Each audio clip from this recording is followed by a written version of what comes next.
جب کشمیر میں 80 لاکھ لوگ کرفیو والی زندگی گزار رہے تھے، بھارت ظلم کر رہا تھا، دنیا تماشا دیکھ رہی تھی، ہم بھی خاموش تھے۔ جب فلسطین میں معصوم مسلمانوں کو بموں سے اڑایا جا رہا تھا، دنیا خاموش تھی اور ہم بھی خاموش تھے۔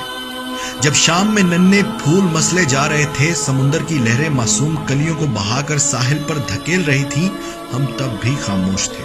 جب برما کے مسلمانوں کو زندہ جلایا جا رہا تھا، دنیا خاموش تھی، ہم بھی اپنی زندگی میں مگن تھے۔ وہ خالق سب دیکھ رہا تھا۔ اشرف المخلوقات سے توقع کرتا رہا کہ ظلم روکنے کے لیے کوئی ہاتھ بڑھائے گا، کوئی زبان سے کچھ بولے گا اور کوئی دل میں ہی ظالم کو ظالم کہے گا۔ افسوس کہ ہم نے اللہ کے غضب کو ایسی دعوت دی کہ مظلوم بندوں کی مدد کے لیے اس نے اشرف المخلوقات کو چھوڑ کر ایک وائرس کو بھیجا جس نے پوری دنیا کا نظام اپنے ہاتھ میں لے لیا۔ اب ہم سب خزاں کے موسم میں درختوں کے پتوں کی طرح جھڑ رہے ہیں۔ ہم نے فلسطینیوں کو زہریلی گیس سے سانس بند ہو کر تڑپ تڑپ کر شہید ہوتے دیکھا۔ تماشا سمجھا اللہ نے اس وائرس سے سانس بند کر کے ہمیں مارنا شروع کر دیا۔ ہم بم دھماکوں سے معصوموں کی لاشوں کے ٹکڑے بکھرتے دیکھتے رہے، خاموش رہے۔ اللہ نے اس وائرس سے ہمارے جنازے ویران کر دیے۔ ہم نے عورت کو ننگا کر کے ناچنے پر مجبور کیا۔ اللہ نے ساری دنیا کے مرد اور عورتوں کو ماسک سے پردہ کروا دیا۔ ہم نے زنا کو عام اور نکاح کو مہنگا کر دیا۔ اللہ نے ہمیں سادگی سے نکاح کرنے پر مجبور کر دیا۔ ہم نے بزرگوں کا احترام چھوڑ دیا، ماں باپ کی عزت کرنا چھوڑ دی۔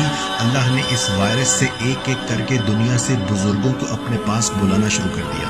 یقیناً ہم اسی لائق تھے، یقیناً یہی ہماری سزا تھی۔ اگر آپ کو میری باتوں پر یقین نہ آئے تو دنیا کا نقشہ اٹھا کر دیکھیے۔ جس ملک نے ظلم کیا وہ سخت پکڑ میں ہے، جس ملک نے خاموش تماشا دیکھا وہ بھی پکڑ میں ہے، اور جو ملک غریب تھے، جہاں بھوک ناچ رہی تھی، افریقہ کے جنگلوں میں، کشمیر میں، برما میں، شام میں، جہاں جہاں ظلم ہو رہا تھا وہاں یہ وائرس نہیں گیا۔ مجھے تو یہ بھی نہیں پتا کہ اب معافی قبول ہونے کا وقت بچا بھی ہے یا نہیں۔